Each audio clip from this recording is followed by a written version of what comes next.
দোলের আগে এখানেই রঙের ব্যস্ততা তুঙ্গে। একটি পুরনো কারখানার ভেতরে সকাল থেকে শুরু হয় রং মেশানোর সুর। বড় বড় পাত্রে হলুদের সঙ্গে লাল মেশে সবুজের সঙ্গে নীলের ছোঁয়া ধীরে ধীরে তৈরি হয় নরম মসৃণ আবির। প্রায় ৩০ জন কর্মীর অধিকাংশই মহিলা। কারো কপালে লেগে থাকে রঙের দাগ, কারো হাত রঙিন ধুলোয় ভরা। তবু চোখে ঝিলিক একটাই, সংসার টিকিয়ে রাখার স্বপ্ন। কি কি রং তৈরি হচ্ছে? লাল, নীল, সবুজ, পিঙ্ক, হলুদ, গোলাপি সব আছে। সব রকমের কালার, ৮ রকমের কালার আছে এখানে আবির। ব্যস্ততা কেমন? ভালো। এখানে ১৭-১৫ জন করি। বেশিরভাগটা কি মহিলা? সব মহিলা। ছেলে মানুষ ৪ জন। ৪ জন কি ৫ জন আছে। কত বছর ধরে এই কাজের সাথে জড়িত? আমি তো নতুন এসেছি, কিন্তু বাকি লোক যারা আছে তারা ৫ বছর ধরে করছে। এই পরিবার চাপ হয় এই কাজে? হ্যাঁ, আচ্ছা, এই সমস্ত আবিরগুলো কোথায় যাবে দিদি? সব বাইরে বাইরে দেশে যাবে। এটা কি কারখানায় যাচ্ছে মানে কোথাও? কারখানায় যাচ্ছে, মার্কেটে যাচ্ছে, বাজারে যাচ্ছে, সব জায়গায় যাচ্ছে।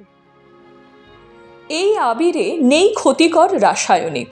কর্নফ্লাওয়ার, প্রাকৃতিক রঞ্জক, ভেষজ উপাদান সব মিলিয়ে তৈরি হয় ত্বক বান্ধব, পরিবেশ বান্ধব রং।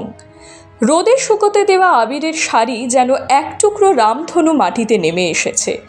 চালুনিতে ছেঁকে নেওয়ার সময় রঙের ধুলো উড়ে গিয়ে সূর্যের আলোয় তৈরি হয় এক অপূর্ব দৃশ্য। কেমন প্রস্তুতি? ভালো। কি কি রং হচ্ছে? এই তো কালার দেখতে পাচ্ছেন, কি আছে? ৮ কালার। আজকে ৩ কালার আছে। প্রত্যেক বছর কোন কালারের চাহিদা বেশি থাকে সবথেকে?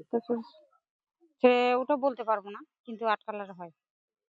না, তাও কোন রংটা বেশি বানাচ্ছেন আপনারা? কোন রংটা? নীল। আচ্ছা, আর কোথায় যায় এই সমস্ত রংগুলো, আবিরগুলো? অনেক দূরে দূরে যায়। কি কি দিয়ে তৈরি হচ্ছে? রং আর জল। রং জল। কতদিন সময় লাগে? ৩ মাস। আপনি কতদিন ধরে আছেন এই লাইনে? এই লাইনে বর্তমানে ৫ বছর থেকে আছে। তো সংসার চলে এই কাজ চলে। করে? লাভ হয়? চলে, হ্যাঁ লাভ হয়। তো চাহিদা? চাহিদা ভালো চাহিদা। কতজন কাজ করছেন? কাজ করতেছি ১৪-১৫ জন। কতদিন কাজ চলবে? আর কাজ বেশি দিন নেই, ৭ দিন আর কি হবে কাজ। সবই তো আবির। আপনারা কি এখানে থাকেন? হ্যাঁ, এখানে থাকি না, ওদিকে থাকি, আর পাশেই বাড়ি। পাশের বাড়ি। ছোট ভাপড়ির এই রং এখন দূর দূরান্তে পাড়ি দিচ্ছে। সিকিমের পাহাড় থেকে আসামের শহর, এমনকি উত্তর পূর্ব ভারতের নানা প্রান্তে পৌঁছে যাচ্ছে এই ভেষজ আবির। গত বছরের তুলনায় অর্ডার বেড়েছে অনেকটাই।